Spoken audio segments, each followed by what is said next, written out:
প্রত্যেকটা জাহান্নামী নাফরমান জাহান্নামের ভীষণ আগুনে যখন ঢেউ খেলবে, উথাল পাতাল ঢেউ খেলবে, চিৎকার দিয়ে জাহান্নামী বলবে, রব্বুল আলামিন অল্প সময়ের জন্য দুনিয়ায় ফেরত যেতে দেন, এবার যদি যেতে পারি, এবার সবগুলো আমল করে ফেলবো, নেক আমল। আল্লাহ তখন সাথে সাথে বলবেন, আওয়ালাম নুআম্মিরকুম, বান্দা বলো তো আমি কি তোমাকে সময় দেই নাই? 60 বছর কারে দিছিলাম, 40 বছর কাকে দিয়েছিলাম, 30 বছর কাকে দিলাম? বান্দা বলো না। দুপুর 1টা বাজে জোহরের আজান হইছে, এরপরে 4:45 আবার আসরের আজান হইছে, মাঝখান দিয়া 3.5 ঘন্টা জোহরের ওয়াক্ত ছিল, অথচ 12 রাকাত নামাজ পড়তে 3 ঘন্টা লাগে না?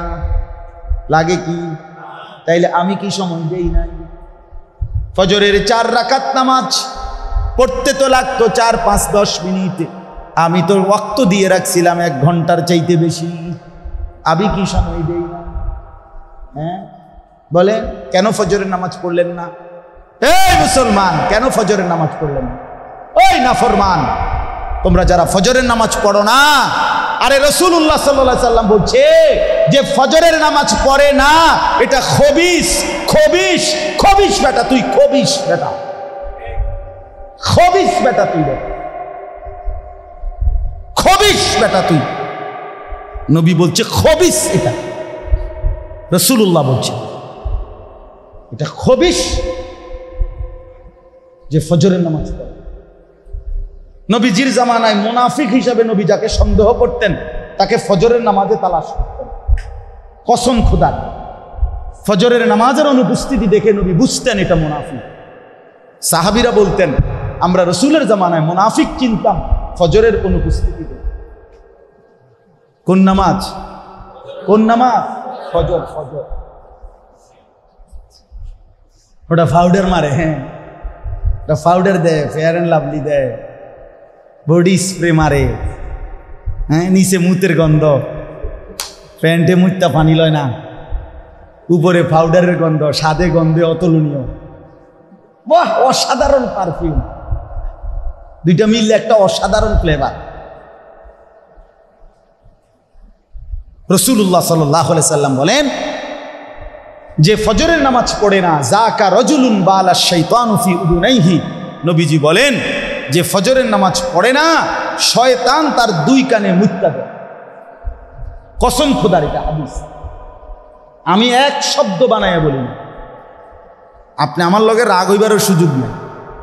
আপনি যদি কোন এই হুজুর আর কইও না, আমি আইতামও না, এত ঠেকা পড়ছি না, আবার আইব, আমার সাথে নারাজ হওয়ার কিচ্ছু নাই বাপ। মুসলমানের সন্তান, মুসলমানের বাপ নিজের উপরে রহম করেন, নিজের আমল ঠিক করেন, নিজের নামাজ ঠিক করেন।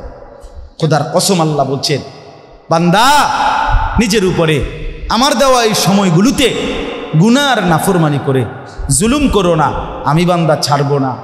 1 সেকেন্ড আমি হিসাব না নিয়ে ছাড়বো। 1 সেকেন্ড, একটা পলক, একটা মুহূর্ত আল্লাহর কাছে হিসাব দিতে হবে। আমার বাবা আপনাদেরকেও বললাম, আমাকেও বললাম, আপনাদেরকেও বললাম, 1টা মিনিট এই খামখেয়ালির হিসাব দিতে হবে, এই খামখেয়ালির হিসাব দিতে হবে। 1 জাররা, 1 সেকেন্ড আল্লাহ বলছেন আমি হিসাব দেব। লাকাদ আহসাহুম, আমি তোমাদেরকে বেষ্টন করে আছি। ওয়া আদ্দাহুম আদ্দা, আল্লাহ বলেন আমি তোমাদের জিন্দেগি গুনে গুনে রাখছি, গুনে গুনে। আহসাহুল্লাহ, আল্লাহ বলেন আমি গুনে রেখেছি। ওয়া নাসুহু, তুমি ভুলে গেছো, তুমি মনে নাই বান্দা, আমার মনে আছে, আমি সেকেন্ড সেকেন্ড ফিরাই দেব। ইয়াউমা তুবলাস সারায়ের, রে ভাইয়া শুনেন, আল্লাহ বলছে তোমার অন্তরের ভিতরে যা যা জল্পনা কল্পনা, কথা, পরিকল্পনা, ইচ্ছা, আকাঙ্ক্ষা, শাহওয়াত, কামনা, বাসনা, অন্তরে যেগুলো ঘুরপাক খাইতো কিয়ামতের দিন, সেগুলো আমি তোমার সামনে খুলে দেখাবো। হুসিলা মা ফিস সুদূর, অন্তরের গুলোও দেখাবো, 1 সুতা আড়াল হবে। এই জন্য দয়া করেন, রহম করেন। আমিও আপনি কষ্ট করে বসছেন, গরমের মধ্যেই বসছেন, যুবক ভাই যে কয়জন বসছেন ভাইয়া চেহারা সুরত দেখে অনেকেরই মনে হচ্ছে নামাজ পড়েন না। ভাই আমার, আমি বুঝি ভাইয়া, আমারে যদি এখন কন খাড় করাইতাম বেনামাজি, আমি দাঁড় করাইতাম। বেনামাজি অসভ্য হেরে চিনা যায়। এটা যে অসভ্য, নির্লজ্জ, বেহায়া, বেশরম, এটা যে আল্লাহর দুশ্মন, এটা যে মানবতার দুশ্মন, এটা যে কায়নাতের মাখলুকাতের দুশ্মন, এর চিনা যায়। আমি দাঁড় করাই, আমার দায়িত্ব দেন একজন, আমি দাঁড় করাবো ইনশাআল্লাহ। 50 জন দাঁড় করালে আশা করি 48 জন ভুল হইত না। হ্যাঁ, চেহারা সুরত দেখলেই বোঝা যায় বেনামাজির চেহারায় কোনো দয়া মায়া থাকে না, বেনামাজির চেহারায় কোনো সৌন্দর্য নূর থাকে না। এই জন্য আমি রহম করেন নিজের উপরে আল্লাহর ওয়াস্তে। আর যদি কোনোদিন বলতে নাও পারলাম তো আজই বলুন, নিজের কদর করে। রাসূলুল্লাহ সাল্লাল্লাহু আলাইহি সাল্লামের আখিরি ওসিয়ত ছিল নামাজ। নবীজি হযরত আয়েশাকে বলছে, আয়েশা আমি চলে যাচ্ছি, মালাকুল মউত আমার সামনে দাঁড়িয়ে, জিবরাইল আমার সামনে দাঁড়িয়ে, আয়েশা আমি আমার মালিকের কাছে যাচ্ছি।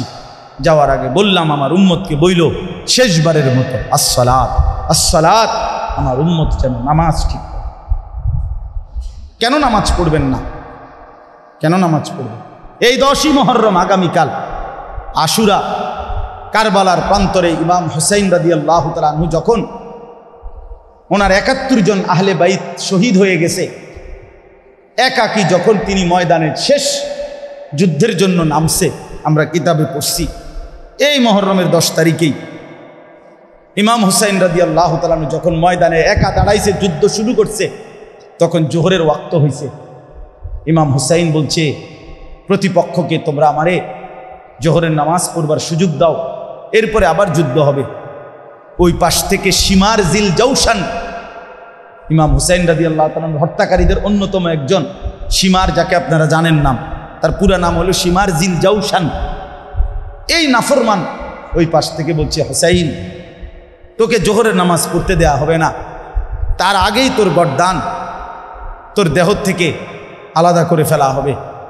ইমামে হুসাইন কসম খোদার, উনি চিৎকার দিয়ে বলছে, তোদের যা মন চায় তোরা তাই কর, আমি আমার মালিকের রবের ডাক আল্লাহু আকবার নিয়ত বাঁধলাম। উনি নিয়ত বাঁধছে, জোহরের নামাজ আদায় করছে। হ্যাঁ বন্ধু আমার, নওজোয়ান সাথীরা, বাবারা, সবার কাছে বলি, এভাবে কেন সমাজ ছেড়ে দিলেন, ঘর ছেড়ে দিলেন, পরিবার ছেড়ে দিলেন? কি করছেন আপনারা? আপনারাই করতেন পারেন। এই এক সেট সোফা, 6টা চেয়ারওয়ালা, একটা ডাইনিং টেবিল, একটা ফ্রিজ, আর কয়টা কাচের প্লেট, লবণের বাটি, চায়ের কাপ, 2টা আলমারি, 4টা খাট, আর টাইলসওয়ালা একটা বাসা, 4টা রুম, 2টা বাথরুম। এই সামান্য কদ্দুর মিলাইতে গিয়া 60 বছর শেষ করে দিলেন। ওফো, এই এত লম্বা হায়াত, এতগুলো সপ্তাহ, মাস, বছর, এটুকুতেই কি শুনাইলেন? 3 ছেলে বিদেশ পাঠাইছেন, 4টা মেয়ে বিয়ে দিছেন, বাইতে একখান বিল্ডিং করছেন, গ্রামে কদ্দুর জায়গা লইছেন, শহরে কদ্দুর জায়গা লইছেন, ব্যাংকে কোথায় টাকা জমাইছেন, খালাস। এই তো মুসলমান, এই ছিল জীবন। এতটুকুতেই মানে তৃপ্ত হয়ে গেলেন। ছেলেটা 1 ওয়াক্ত নামাজ পড়ে না, অথচ বয়স 16,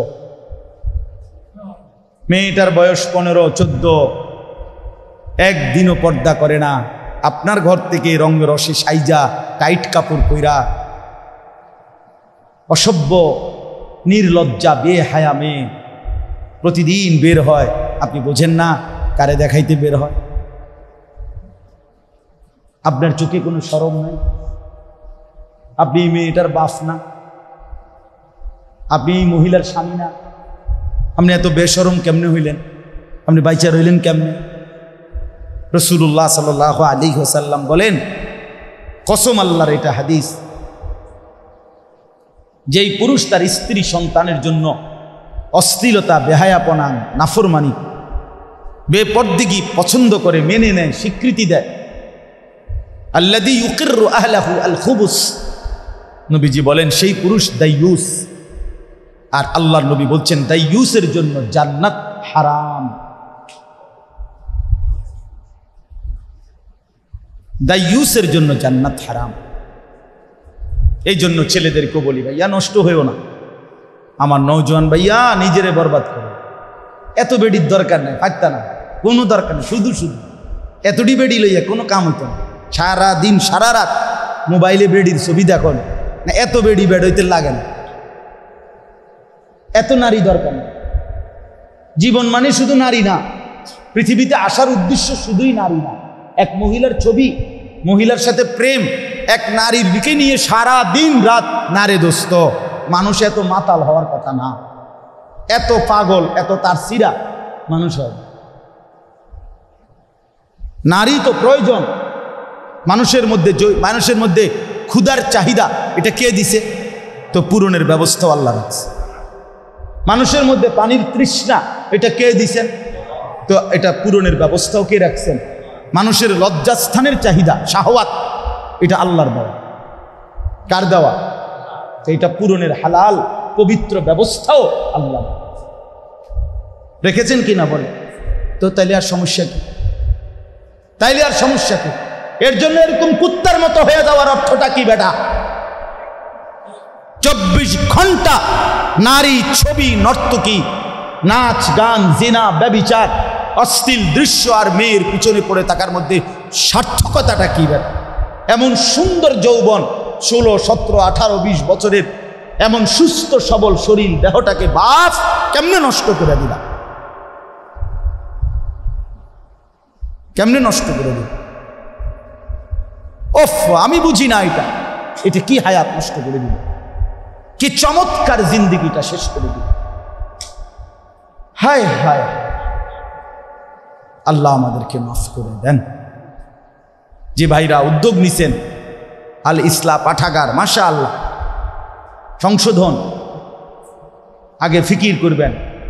শুধু কেবল ফেসবুক, শুধু মোবাইলে ছবি আসলো, ইউটিউবে ছবি আসলো, ফেসবুকে এই করেছেন সেই করেছেন, শুধু এতটুকুতেই খুশি হইবেন না। বরং নিজের সুন্দর, নিজের আখলাক, নিজের পরিবর্তন, নিজের সেজদা, নিজের নামাজ, নিজের বন্দিগি, এটার দিকে নজর রাখেন। আমরা এই করেছি, ওই করেছি, মানুষের কল্যাণে এই করেছি, মানুষ কিন্তু আমনেও কথা কয় না, আমনে নিজেও তো কি নিজের কল্যাণের ফিকির করবে, নিজের ফিকির করবে। আল্লাহ আপনাদেরকে উত্তমভাবে তৌফিক দান করেন। তাহলে আমার বক্তব্যটা ছিল এটাই, ইসলাহ, সংশোধন করতে হবে নিজের 1 নম্বরে। আর প্রথম সংশোধন ঈমান, আকীদা। প্রথম সংশোধন কিসের? 2 নম্বর ইবাদত, মানে আমল। 3 নম্বর হলো মুআমালাত, লেনদেন। আমরা চলতে গিয়ে জীবন চলার পথে জমির বেচা কিনা, এরপরে আমাদের সমস্ত উৎপন্ন কর্ম, আমরা যে উপার্জন করি, উপার্জনের যার যেটা পন্থা, চাকরি বলেন, ব্যবসা বলেন, ক্ষেত বলেন, যেটাই বলেন, যে যেমনি রোজগার করে, এর রোজগার মানেই লেনদেন। রোজগার মানে কি? কেউ পণ্য দেয়, কেউ টাকা দেয়, কেউ শ্রম দেয়, কেউ মজুরি দেয়, এই না কথাটা? মানে লেনদেন হয় এখানে। আমি শ্রম দিচ্ছি, আপনি আমারে পারিশ্রমিক দিচ্ছেন। আমি মাল দিচ্ছি, আপনি আমারে কি দিচ্ছেন? টাকা দিচ্ছেন। আমি জমি দিতেছি, আপনি আমারে মূল্য দিতেছেন, মানে লেনদেন। এইটাই মুআমালা। এইটাকেও সংশোধন করা যায়। এটার মধ্যে কোনো হারাম আছে কিনা, সুদ আছে কিনা, ঘুষ আছে কিনা, অবৈধ উপার্জন আছে কিনা, হারাম আছে কিনা, এটাকে বাছাই সংশোধন করুন। আপনি যেমন কোম্পানি বলছে আপনারা এভাবে আমরা কিস্তি দেব, আপনার থেকে এভাবে টাকা নেব, আপনি এটা তো কোম্পানি না বলছে, আপনার উচিত একজন আলেমে দ্বীনকে জিজ্ঞেস করা যে হুজুর, আমার দোকানের ব্যবসাটা হলো এই, আমারে এই কোম্পানি এভাবে মাল দিতে চায়, এভাবে টাকা নিতে চায়, আমার এটা দেওয়া নেওয়া ঠিক হবে কিনা? এটা কি 10টা মিনিট, আধা ঘন্টা একজন আলেমের কাছে জিজ্ঞেস করে নেওয়া যাইতো না? কথা বলেন না কেন? না, কিন্তু আপনি দেখেন এটা জিজ্ঞাসা করতে রাজি না। আমার সম্পদের উপরে এটা জিজ্ঞাসা করা উচিত যে আমার লেনদেনটা সহি কিনা। এই যে আমাদের সমাজে যুগ যুগ ধরে বন্ধকের যেই সিস্টেম, আজও বদলানো যাচ্ছে না। অথচ এটা 100 যে আধা 30 শতক 20 শতক আধাকানি জমি আমনেরে আমি দিলাম, আর আমনের থেকে আমি 50,000 টাকা নিছি বা 1 লাখ টাকা দিছি, বিনিময়ে আমনের কাছে আমি 20 শতক জমি কি রাখছি, বন্ধক রাখছি, আর আমনের থেকে আমি টাকা নিছি 50,000। এখন আমাদের দেশের নিয়ম কি, যে যতদিন পর্যন্ত এই 50,000 টাকা সুদ না করবে, এবারে না দিতে পারবো, অতদিন এই 20 শতক জমি উনি ভোগ করবে। এটা না নিয়ম? এটা 100 হারাম, 100 হারাম, হারাম হারাম হারাম। এটা হারাম ব্যাপার, হারাম খাইলা তুমি, হারাম। যদি বলেন ওমা আপনি নতুন করে এই কথা কইলেও বলি হুজুর, না আমি নতুন করে কইলে ওই তো না জানতো, আপনি আপনার ফুরান কথা থাই না, অসুবিধা আমাদের মানা করছি না, আমি তো জামুগা। এখন বয়ান শেষ হইলে তো আমার গাড়ি রেডি, আমি দৌড় কুমিল্লা, আমি কীর্তম আপনার কান্দে লই বই দেব। আপনারে বললাম হ্যাঁ, এবার যদি আপনি বলেন না হুজুর এটা হারাম না, আপনার কাছে হুজুর আছে, অন্য কেউ বলছে এটা জায়েজ, তাহলে কে বলছে আমারে জানাইলে এরপরে আমার বিচার যেদিন হবে সেদিন আমি বটনি লাগাবো আপনার সামনে কানে ধরে, এবং ভিডিও হইব, রেকর্ডিং হইব, সারা দেশ দেখব। আপনি বিচারের ঘোষণা দিয়ে আমি বলে, তাহলে কথার কথা একটা উদাহরণ দিলাম। অসংখ্য গাছের ফল, পুকুরের মাছ আপনার আন্দাজের উপরে বিক্রি করে ফেলে। ও বইল মানে মুকুল বের হইতে হইতেই কি বিকতে লাগে, ফল বিক্রি করে ফেলে। তো এটা কি হালাল না হারাম জিজ্ঞেস করছে? ওদের এমনি তো চলতে আছে, এমনি চলবে, এমনি তো কত মানুষে বিড়ি খাইতে, এই জন্য সবাই বিড়ি খাই দেবে নাকি? কত মানুষে তো টেলিভিশন দেখতেছে, তো এই জন্য বুঝি টেলিভিশন জায়েজ হয়ে গেছে, নাটক সিনেমা দেখা কি হয়ে গেছে, জায়েজ হয়ে গেছে। তাইলে অনেক মানুষ কোনো গুনাহ করলেই সেটা কি হয়ে যায় না, হালাল হয়ে যায়। আল্লাহ আমাদেরকে বুঝ দান। আপনি যদি বলেন বন্ধকের এই সিস্টেম সঠিক বানানোর কোনো সিস্টেম না, মানে এই লোক কি করবো, যে 20 শতক জমি ওনার কাছে যে আমি বন্ধক রাখলাম, তো এটা কি করবো উনি, তো এটা আপনি কি করবে, এটার একটা বুদ্ধি আছে, এটা আমি বলতাম না। আমি আপনার দরকার হলে আপনি হুজুরের জিজ্ঞাসা, আমি অন কইতাম কেন না, কি লেখা বললাম না, জানার দরকার নেই, যার দরকার হে জিজ্ঞাসা, কষ্ট করে আলেমদেরকে জিজ্ঞাসা করলেই ওনারা হালাল তরিকা কি, বৈধ পন্থাটা কি সেটা বলে। কথা বুঝছেন কিনা বলে?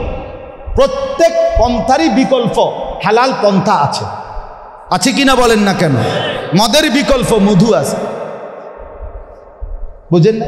সুদের বিকল্প ব্যবসা আছে, হালাল ব্যবসা। আল্লাহ এই জন্য বলছে আমি সুদে না হারাম করছি, কিন্তু ব্যবসাকে তো হালাল করছি।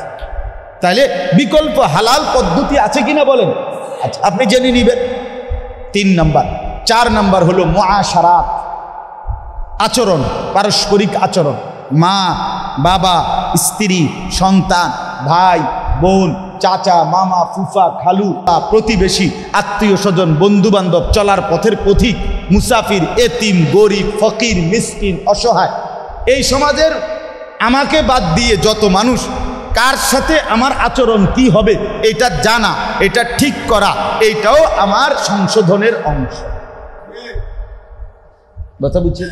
মার সাথে আচরণ যা, স্ত্রীর সাথে আচরণ তা কেমন, সন্তান ভাইয়ের সাথে কেমন, নিকট আত্মীয়ের সাথে আচরণ কেমন, দূরের আত্মীয়ের সাথে আচরণ কেমন, এইটার স্তর জানা চাই, এটার স্তর জানা চাই।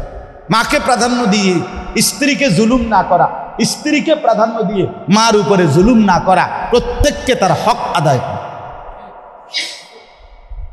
এই আল্লাহ আমাদেরকে বুঝ দান করেন। 5 নাম্বার হলো আখলাক, আমাদের অন্তরের ভিতরে চরিত্র। প্রত্যেক মানুষের অন্তরে 2 রকমের চরিত্র আছে, কিছু মন্দ চরিত্র, কিছু উত্তম চরিত্র। মন্দ চরিত্রগুলো সরিয়ে ফেলা, আর উত্তম চরিত্রগুলো নিজের মধ্যে তৈরি করা, সংশোধন করা। যেমন আপনার মনে করেন কৃপণতা, এ মানুষের ভিতরে থাকে, কৃপণতার একটা অভ্যাস, এটা একটা মন্দ চরিত্র, এটা দূরে সরানো উচিত। দানশীলতা, পরোপকার, এটা একটা উত্তম চরিত্র, এটা আনয়ন করা উচিত। পরের গীবত, পরের প্রতি ঈর্ষা, মানে কারো কিছু ভালো দেখলেই গাও জ্বলা, হিংসা, ঈর্ষা, হিংসা এটা একটা কি মন্দ চরিত্র। অপরের কল্যাণ দেখে খুশি হওয়া এটা একটা উত্তম চরিত্র। তাহলে ওই মন্দটা সরানো, উত্তমটা আনা, এটা আমাদের দরকার। তাহলে আমি অল্প কথায় বললাম, 1 নাম্বার আমাদের ঈমান আকীদা সংশোধন করা উচিত, 2 নাম্বার ইবাদত আমল সংশোধন করা উচিত, 3 নাম্বার লেনদেন সংশোধন করা উচিত, 4 নাম্বার পারস্পরিক আচরণ সংশোধন করা উচিত, 5 নাম্বার আখলাক মানে ভেতরের চরিত্র সংশোধন করা উচিত। তাহলে ইসলাহি মাহফিল এবার বলেন তো কি পরিমাণ দরকার? কথাটা বুঝছেন কিনা বলেন? এগুলো একটা একটা করে ধরে ধরে ধীরে ধীরে ঠিক করা দরকার, শোনা দরকার, বুঝা দরকার, সংশোধন করা। এই জন্য আমি অনুরোধ করলাম, যেই ভাইরা আলহামদুলিল্লাহ উদ্যোগ নিছেন, আজকের মজলিসও সাজাইছেন এবং আপনারা ভিন্ন আরও আয়োজনও করছেন, আপনাদের এই সব আয়োজনে আল্লাহ তাআলা বরকত দান করেন। আর আপনারা যারা মসজিদের কমিটি আছেন, মসজিদের ইমাম সাহেব, খতিব, মুয়াজ্জিন সাহেব আছেন এবং মহল্লার মুসল্লি আছেন, আপনাদের কাছে অনুরোধ, আলহামদুলিল্লাহ আপনাদের ফেনী সমৃদ্ধ এলাকা, ফেনী জেলা ওলামায়ে কেরামের জেলা, ওলামায়ে কেরামের জেলা, উপযুক্ত আল্লাহওয়ালা মুত্তাকি ফরহেজগার ওলামায়ে কেরাম আলহামদুলিল্লাহ আছে এখানে। এই জন্য আপনারা মাঝে মাঝে 2 মাস পরে পারেন, 3 মাস পরে পারেন, এরকম ইসলাহি মজলিস করার চেষ্টা করবেন। জনপ্রিয়তা কোনো জরুরি না, কোনো বক্তার জনপ্রিয়তা আছে, উনি আইলে কিছু লোক বেশি হইব না, এই জনপ্রিয়তার মোহ এটা ঠিক না। আমার জনপ্রিয়তা মূল মাকসাদ না, সংশোধন মূল মাকসাদ। কথা বুঝছেন কিনা? এই কাজেই 50 জন হোক, 20 জন হোক, 10 জন হোক, মুসল্লিরা আপনাদের যদি একটা একটা অজু, গোসল, নামাজ, সূরা, কেরাত, দোয়া, কালাম, আপনাদের ঈমান আকীদা লেনদেন ধীরে ধীরে সুন্দর হয়, ঠিক হয়, সামান্য একটু খেয়াল করলে হয়তো অনেক কিছু ঠিক হয়ে যাইত, কিন্তু আপনি খেয়াল করছেন সেজদার মধ্যে পিছন দিয়ে যদি 2 ঠ্যাং উঠতে যায়, দোনো পাও একসাথে উঠে যায়, নামাজ একেবারেই বাতিল, নামাজ আর হবে না। ওই নামাজ সহু সেজদা দিলে হইতো না, নামাজ এটা একবারে বাতিল। এখন আমি নিজ চোখে দেখছি, আপনারা একটা দিন একটা মসজিদের সেজদার পরে এটা ভিডিও করাইয়া দেখছেন যে পিছি দিয়ে কিটা হয়। কথাটা আমার বুঝছেন? অথচ এটা একটা ছোট্ট বিষয় যে আপনারই না মনে রাখা যে আমার দোনো পাও যেন অবশ্যই মাটির সাথে, ফ্লোরের সাথে কি করে থাকে, লাইগা থাকে। তো এটা যদি আমার কারো যদি এই বেখেয়ালে উঠে যায় সবসময় এই অভ্যাস, তাহলে উনি যে এটা ঠিক করে নাই, তো উনি হাসরের ময়দানে গিয়ে দেখবো ওনার কোনো নামাজ নেই, কিন্তু উনি তো পড়ছিল। কথা বোঝেন নাই আমার? কিন্তু ঠিক করে না। তাহলে মুশকিল কিনা বলে? মুশকিল। এরকম অনেক বিষয় আছে। এই জন্য আমি বলবো আপনারা ওলামায়ে কেরামকে দাওয়াত করে এনে মসজিদের ইমাম সাহেব, খতিব সাহেব, ওনাদের বয়ান, এগুলোর দ্বারাও জুমার বয়ান পরিবর্তন শেখার নিয়তে শুনবেন।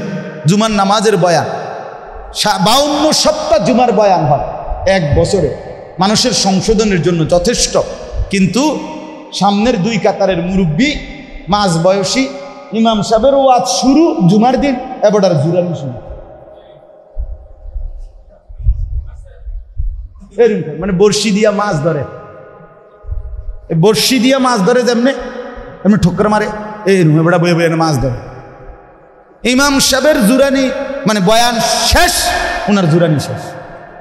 হ্যাঁ, আপনি ওনারে বলবেন চাচা আর জিমাইতেন না, আরে জিমাইলাম হইলে ইমাম সাহেব তো ওয়াজ করে না, এটা ইমাম সাহেবের দোষ। ইমাম সাহেব ওয়াজ বন্ধ করলো কেন?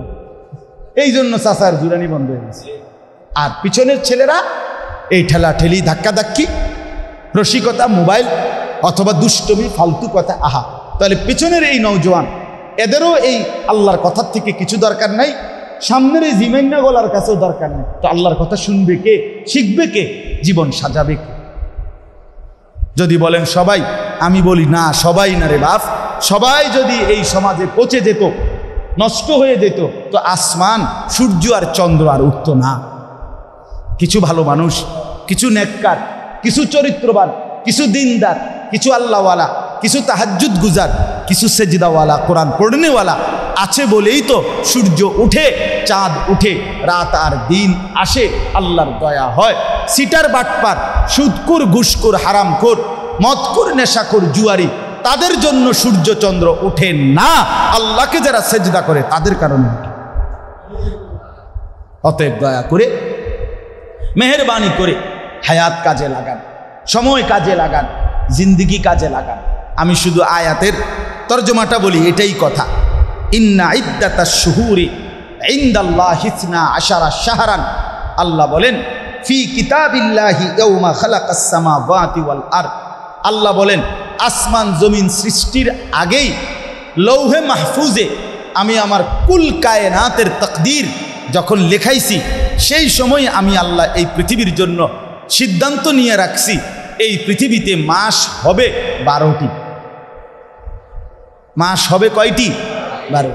ইয়াউমা খালাকাস সামাওয়াতি ওয়াল আরদ, আসমান জমিন সৃষ্টির শুরু থেকেই আমি আল্লাহ সৃষ্টির প্রথম মিনিট থেকেই 12 মাসের বছর আমি আল্লাহ চালু করে দিয়েছি। এই সময় আমি চালু করে দিছি।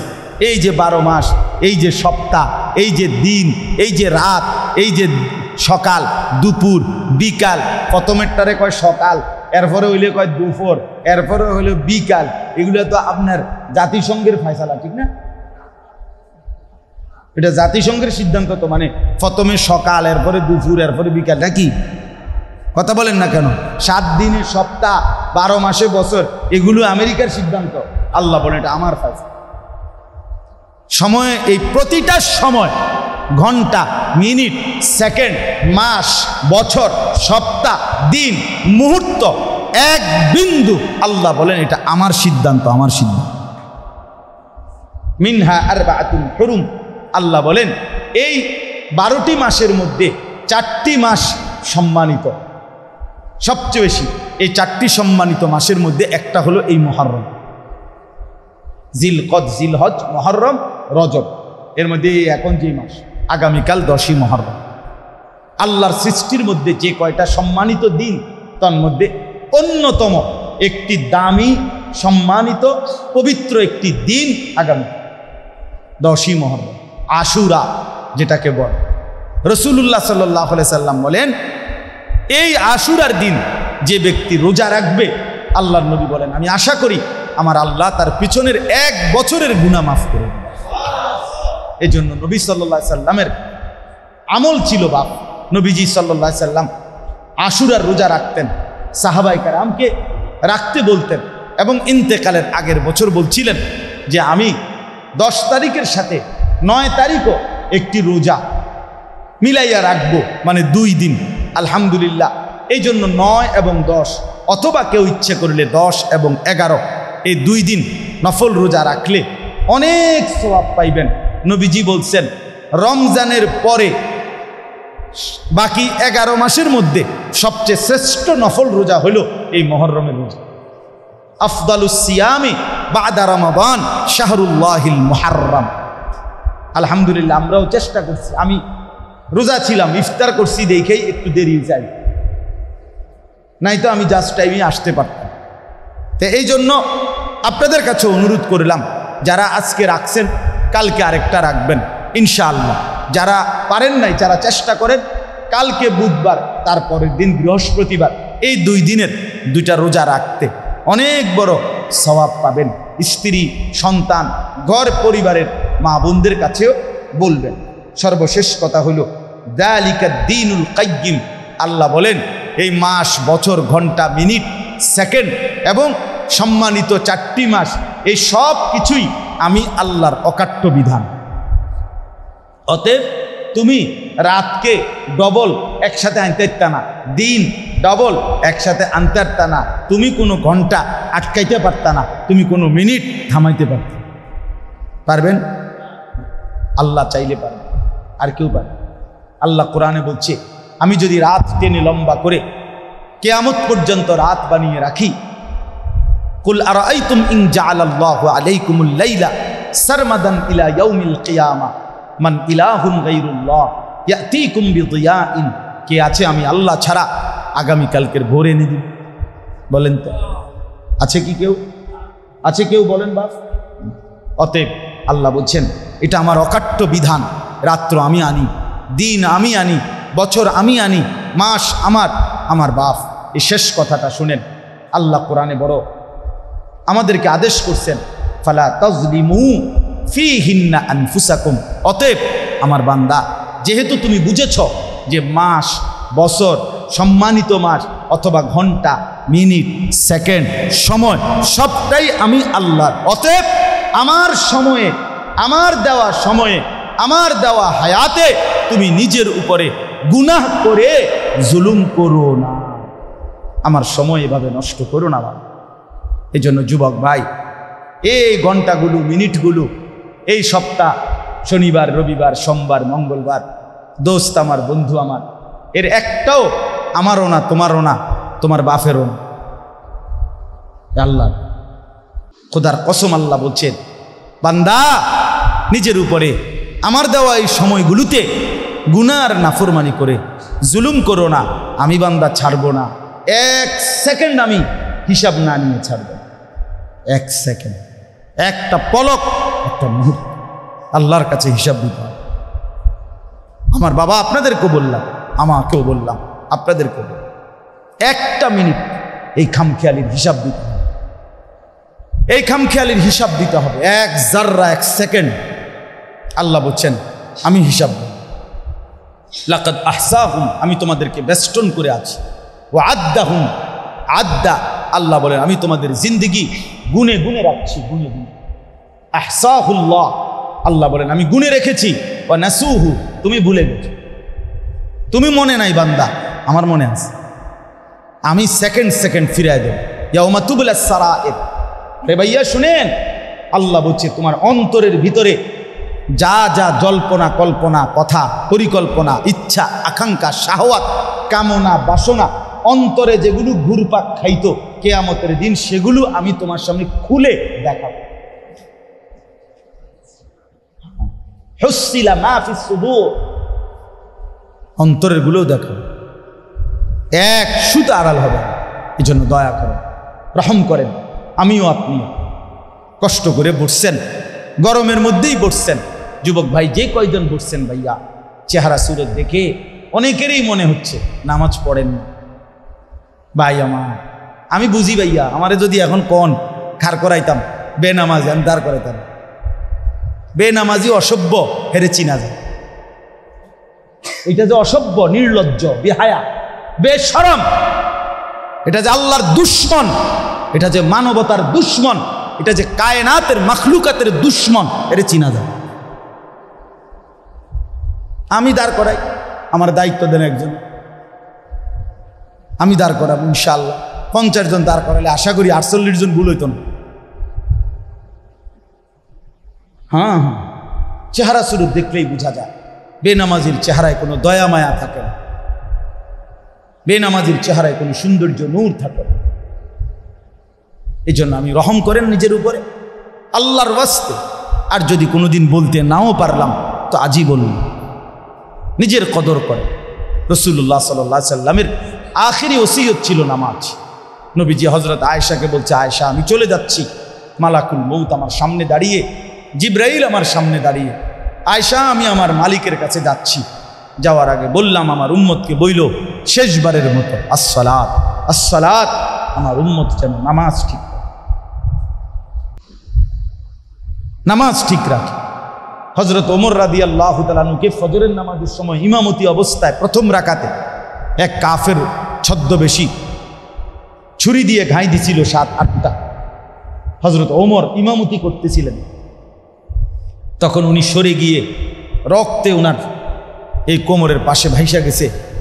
উনি হযরত আব্দুর রহমান ইবনে আউফকে ইমামের জায়গায় দাঁড় করাইয়া বলছিলেন, আব্দুর রহমান আগে নামাজ শেষ করো, এরপর আমারে ধর। কাঁটা মুরগির মতো ওমর পাশে তরফাইছে, কিন্তু সাহাবায়ে কেরাম আগে ফজরের নামাজ আদায় করছে। হযরতে খুবাইব, ওই যে হজ উমরায় গেছেন, কেউ এখানে আসেননি? হজ উমরায় গেছেন না এরকম নাই কেউ? মাশাআল্লাহ। ওই আয়েশা মসজিদ আছে একটা, যেখান থেকে এহরাম বাঁধে। আবার এই আয়েশা মসজিদের কাছে একজন সাহাবীকে ফাঁসি দিছিল মক্কার কাফের, খুবাইব রাদিয়াল্লাহু তাআলা। এই যে আপনার ছেলের নাম, আমাদের তাজুবাইয়ের ছেলের নাম খুবাইব। হযরত খুবাইবকে এই ফাঁসিতে যখন ওনাকে ঝুলায়, বাঁধে খেজুর গাছের সাথে বাইদা, বর্ষা দিয়া মক্কার কোরাইশ ছেলেরা সারা শরীর এরকম ঘাই দিয়া দিয়া চালনির মতো ছিদ্র বানায় ফেলছে, রক্ত পড়তেছিল। এই সময় ওনারে ফাঁসির রশি টানবার আগে শেষ ওনারে জিজ্ঞেস করছিল, খুবাইব তোমার আখিরি তামান্না কি, শেষ আশা কি? কিতাবে আছে, আরবি কিতাবে, বুখারীর রিওয়ায়াতের মধ্যে আছে। উনি বলছিলেন আমার শেষ তামান্না 2 রাকাত নামাজ। খুলে দিছে ওনারে, তো 2 রাকাত নামাজ পড়ে সালাম ফিরাইয়া হযরতে খুবাইব আল্লাহর কাছে 2 হাত তুলে বলছে, ফালাস্তু বালি হিনা উক্তালু মুসলিমান, মাওলা আজ আমার কোনো পরোয়া নাই, আমি আপনার আনুগত্য করে মরছি, অতএব আমার আর কোনো চিন্তা, গোলামীর সেজদা দিলাম, আর কোনো টেনশন নেই, এবার ওরা যা ইচ্ছা তাই। বন্ধু আমার, বাপ আমার, চলেন আমরা সবাই মিলে চেষ্টা করি, কষ্ট করি, আমরা নামাজ পড়ব ইনশাআল্লাহ। আল্লাহকে ডাকি ভাইয়া, দুনিয়া বড় বেশি পেরেশানিওয়ালা দুনিয়া হয়ে গেছে। সারা পৃথিবী বাস্তবতা হলো, ইনসাফের কথা হলো, সারা পৃথিবী ধাক্কাধাক্কি করতেছে, সারা বিশ্ব সব দেশ এইতে হিতের লগে ঠেলাঠেলি, ধাক্কাধাক্কি, অস্ত্রের ঝনঝনানি, সবাই একজন আরেকজনকে হুমকি দিতেছে, সবাই মানে লাইগা গেল বলে। আপনি খেয়াল করে দেখেন, খবর নেন, সারা পৃথিবীতে কিন্তু মুখোমুখি অবস্থা, মুখোমুখি। এই জন্য নওজোয়ান ভাইয়া কল্পনা করতে হবে, আজীবন ফিলিস্তিন আর গাজা, ওই মুসলমান আজীবন নির্যাতিত হবে, আর তুমি কোনোদিন নির্যাতিত হবা না। কেমনে বুঝলা বা? হ্যাঁ, রোহিঙ্গার মুসলমানরা আজীবন কষ্ট পাবে, তুমি কোনোদিন কষ্ট পাইবা না, কেমনে বুঝলা বাপ? হ্যাঁ, এই তামাশা, বাপ বিদেশ, ভাই বিদেশ, দেশে বইয়া মোবাইল টিফোন আর বইয়া বেডির ছবি দেখুন। আমি তো দেখছি রে বাপ, প্রবাসীর কষ্ট কাকে বলে। আমি যতবারই হজ উমরায় যাই, প্রবাসীদের কাছে তো যাই, তাদের রুমে দেখতে যাই, এই ছোট্ট রুমে 12 জন, 14 জন, 16 জন থাকে, 14 ঘন্টা ডিউটি করে, 12 ঘন্টা ডিউটি করে এই প্রখর রৌদ্রের মধ্যে। এরপরে আবার আইসা নিজের রান্না নিজে রান্ধে, নিজের কাপড় চোপড় নিজে ধোয়। কে ধুইয়া দিবে? আমি 33 দিন হজে ছিলাম। আমার ছোট 3 বছরের মেয়ে প্রতিদিন না হলে 2 বার, কমপক্ষে 2 বার আমার লগে কথা কইছে, প্রতিদিন 2 বার। আমি আমার বিবির সাথেও এতবার কথা বলি নাই, কারোর লগে না, কিন্তু ওই আমার লগে কথা কইব, আমার এটা সারাক্ষণ মনে হইত। মাত্র 33 দিন আছিলাম গোনা, কিন্তু আমার কলিজা ছিঁড়া গেছে। আমার ছোট্ট মেয়েটার আমি দেখবো কখন, আদর করবো কখন। আর ওই বেচারা দে 1টা বছর, 2টা বছর, 3টা বছর স্ত্রী সন্তান ফেলে এই কষ্ট করে প্রবাসে থাকে। আহা, বিনিময়ে তার স্ত্রী সন্তান দেশে 2 হাতে মোবাইল টিপে টাকা পয়সাগুলো দেদারছে, যা মন চায় তাই নষ্ট। হায় জালেম, কি করলি? ওই বেচারার কলিজা পানি করা টাকা, রক্ত পানি করা টাকা। আল্লাহ আমাদেরকে মাফ করে দেন। আমরা নিয়ত করলাম তো ইনশাআল্লাহ। যুবক ভাই কি খবর? নিয়ত করেন, নিজেকে বল। হ্যাঁ, আবারও বলছি, কেউ তোমার ঘরে মনে রাখ, এই তোমার চুলের বাম্পার সাইবার টাইম কারও নাই। তুমি বেকুব দেখে তুমি মনে করছো কতজন আছে, হুদ্দা মানুষের কামের অভাব নাই। মানুষ বুঝিয়ে বইয়ে তোমার চুলের একবার এদিকে ফিরাও, একবার এদিকে ফিরাও। কার হাতে টাইম আছে? যে হতনের টাইম নেই মানুষের। আকাম শুধু নিজে বোকামি করছে। আল্লাহ আমাদেরকে বুঝ দান করে। সব ছেলে ভাইয়া কেউ মনে রাখবেন, আপনাদের সবাইকে বলি, দুনিয়া একজনের জন্য থামে যায় না। এই সামনের সিএনজি অ্যাক্সিডেন্ট, 3 জন লোক মরে গেছে মনে করেন, তবুও পিছনের সিএনজি থেমে যায় না, ছাড়ি দিয়ে যায় না, কারো হাতে সময়। আমি সব সময় বলি, দুনিয়া বড় স্বার্থপর। আগের গাড়ি অ্যাক্সিডেন্ট করলো, পিছনের গাড়ি, তার হাতে সময় নাই। একটু জ্যাম বাজলে চিৎকার শুরু করে, এই বেটা, আরে কাটা মরছে টরছে ডি ফরে, বেটা রাস্তা ক্লিয়ার করবে, সময় নাই আমার। এই তো দুনিয়া, এই তো দুনিয়া। আপনি মরবেন যেদিন, সেদিনও আপনার স্ত্রী সন্তান যদিও কাঁদবে, কিন্তু ওই দিন রাইতেও তারা ঠিকই ভাত তরকারি খাবে। হ্যাঁ, এই ঘরে তাই না দিছে, এরা যাইতে আরো ভালো করে খাওয়ায়। যে কান্দাটা কাঁদছ, আরো গদ্দুর গুস্ত লো, ভাত লো, আরো ধোকা। দুনিয়া ধোকা। দুনিয়া কি ধোকা, ধোকা, ধোকা, ধোকা, ধোকা। আল্লাহ আমাদেরকে মাফ করে দেন। দেন ভাই, কি পুরস্কার দিবেন বলছেন?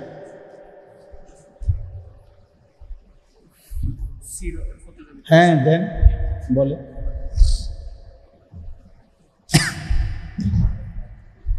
আল্লাহ যুব সমাজ এলাকার যুবক ভাইয়েরা রাসূলুল্লাহ সাল্লাল্লাহু আলাইহি ওয়াসাল্লামের জীবনী পাঠ প্রতিযোগিতা আয়োজন করছে। মাশাআল্লাহ। এবং এই প্রতিযোগিতায় যারা অংশগ্রহণ করেছে তাদের মধ্যে থেকে আজকে 12 জন পুরস্কৃত করা হবে। আমরা যারা পুরস্কার পাওয়া তাদের নাম এখানে লেখা হয়েছে, তাদের সেটা সবাই প্রশ্ন পিছে চলে আসে। নামগুলো একবার পড়া হচ্ছে, আপনারা সবাই গ্রহণ করে লিখে চলে আসেন। মোহাম্মদ নূর নবী ইসলাম ভাই, মোহাম্মদ নাইম ভাই, মোহাম্মদ শরীফুল ইসলাম ভাই, মোহাম্মদ সাজ্জাদ হোসেন শান্ত, শাকিব হোসেন, মোহাম্মদ শহীদ ইসলাম ভাই, শাহাদ হোসেন ভাই, জাহিদ ইসলাম। সিরতের একটা বড় কিতাব, ওই উসওয়াতুল আলামিন আর ফজলুল কালাম আর মাশাআল্লাহ। মোহাম্মদ নূর নবী ইসলাম ভাই প্রথম স্থান অধিকার করেছেন। উক্ত প্রতিযোগিতা দ্বিতীয় স্থান অধিকার করেছেন ভাই মোহাম্মদ নাইম, এবং তৃতীয় স্থান অধিকার করেছেন শরীফুল ইসলাম ভাই। এছাড়াও অন্যান্য যারা এই প্রতিযোগিতায় অংশগ্রহণ করেছেন তাদের জন্য রয়েছে সুবর্ণ পুরস্কার। ভাই মোহাম্মদ সাজ্জাদ হোসেন, ভাই মোহাম্মদ শাকিব হোসেন, শহীদুল ইসলাম ভাই, ভাই মোহাম্মদ শাহাদ হোসেন, মেহরাব হোসেন ভাই, জাহিদ ইসলাম ভাই, ভাই মোহাম্মদ কাজী জুনায়েদ আলী, ইমরান খান জাভেদ ভাই।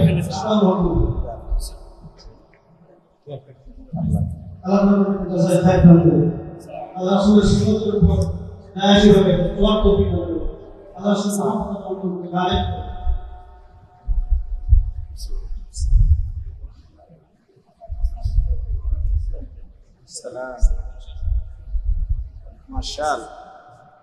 আসসালামু আলাইকুম। ওয়ালাইকুম আসসালাম।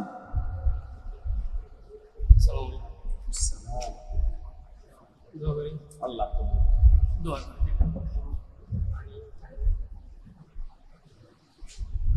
আমাদের রশিদিয়ার হজরতের বয়ানের একটা বই পুরস্কার দিছে, এই যে সান্ত্বনা পুরস্কার, যে বইটা রমজানের প্রয়োজনীয় মাসাইল, অনেক সুন্দর।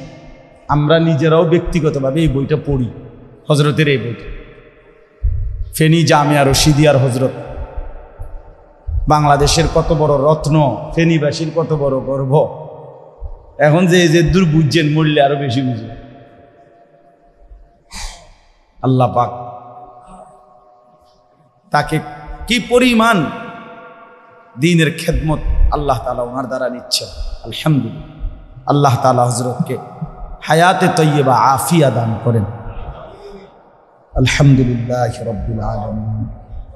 اللهم أنت السلام منك السلام تباركت يا ذا الجلال والإكرام يا أرحم الراحمين يا أرحم الراحمين يا أرحم الراحمين ربنا ظلمنا أنفسنا وإن لم تغفر لنا وترحمنا لنكونن من الخاسرين ربنا آتنا في الدنيا حسنة وفي الآخرة حسنة وقنا عذاب النار رب ارحمهما كما ربياني صغيرا ربنا هب لنا من أزواجنا وذرياتنا قرة أعين واجعلنا للمتقين إماما مولاي كريم अपनी माफ করে দেন রব্বে করিম আপনি মাফ করে দেন বেশুমার গুনাহ মাফ করে দেন সামনের জিন্দেগি সুন্দর করে দেন ঈমান আমলের দৌলত দান করেন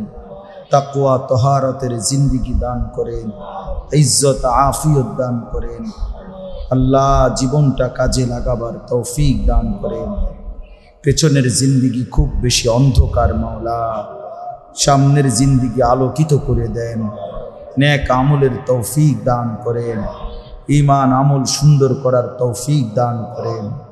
আল্লাহ সেজদাওয়ালা কপাল বানিয়ে দেন, কাঁদনেওয়ালা চোখ বানিয়ে দেন, জিকিরওয়ালা জবান বানিয়ে দেন, মোহব্বতওয়ালা দিল বানিয়ে দেন, জিন্দিগিওয়ালা বন্দিগিওয়ালা জিন্দিগি বানিয়ে দেন। আয় আল্লাহ আমাদের প্রত্যেককে কবুল করে নেন। এলাকার আশপাশের দূর দূরান্তের যে যেখান থেকে এসেছি মাওলা, প্রত্যেককে আল্লাহ যত কবরবাসী আছে সমস্ত কবরবাসীকে মাফ করে দেন। কিয়ামত পর্যন্ত কবরের আযাব মাফ করে দেন, কবরগুলোকে জান্নাতের টুকরা বানিয়ে দেন। আয় আল্লাহ এলাকার সমস্ত নওজওয়ানকে কবুল করে নেন, প্রতিটা যুবককে কবুল করে নেন। আল্লাহ যুবকের চেহারা সেজদাওয়ালা বানিয়ে দেন। আয় আল্লাহ যুবকের দিল ঈমান আমলওয়ালা বানিয়ে দেন। আল্লাহ প্রতিটা যুবককে নামাজি বানিয়ে দেন। আল্লাহ যেই নওজওয়ানদের চেষ্টায় এই সুন্দর মজলিস হয়েছে, আপনার বন্ধুর সিরাত পাঠ প্রতিযোগিতা হয়েছে, আল্লাহ আপনি তাদেরকে উত্তমভাবে কবুল করে নেন। আল্লাহ এদের জিন্দিগি সাজিয়ে দেন, এদের আখলাক সাজিয়ে দেন, এদের ঘর পরিবার সকলকে কবুল করে নেন। বাকি যুবক ছেলেদেরকে আল্লাহ সবাইকে আল্লাহ এমন সুন্দর আয়োজনের সাথে অংশগ্রহণ করার তৌফিক দান করেন। আমার বাবা চাচা মুরব্বীদেরকে আরও বেশি নেক আমলের তৌফিক দান করেন। মা বোনদেরকে পর্দা পুশিদা দান করেন। আল্লাহ এই মসজিদখানা কবুল করে নেন। ইমাম সাহেব, খতিব সাহেব, মুয়াজ্জিন সাহেব, কমিটি, মুসল্লি, জনগণ সবাইকে কবুল আর মঞ্জুর করেন। আয় আল্লাহ অসুস্থ বিমারি যারা শিফা করে দেন, প্রত্যেকের কামাই রুজিতে হালাল বরকত দান করেন। প্রবাসীদেরকে সহি সালামতে নিরাপদে রাখেন মাওলা। আল্লাহ এমন সুন্দর ইসলাহি মজলিস আগামী দিনে আরও ইন্তজাম করার তৌফিক দান করেন। আল ইসলাহ পাঠাগারকে আপনি কবুল করে নেন। আল্লাহ তাদের প্রতিটা ভালো আয়োজনে আপনি বরকত দান করেন। আল্লাহ আমাদের সবাইকে ঈমান আমলের দৌলত আর জিন্দেগি দান করেন। রব্বির হামহুমা কামা রব্বায়ানি সগীরা। সুবহান রব্বিকা রব্বিল ইজ্জাতি আম্মা ইয়াসিফুন ওয়া সালামুন আলাল মুরসালিন ওয়ালহামদুলিল্লাহি রব্বিল আলামিন।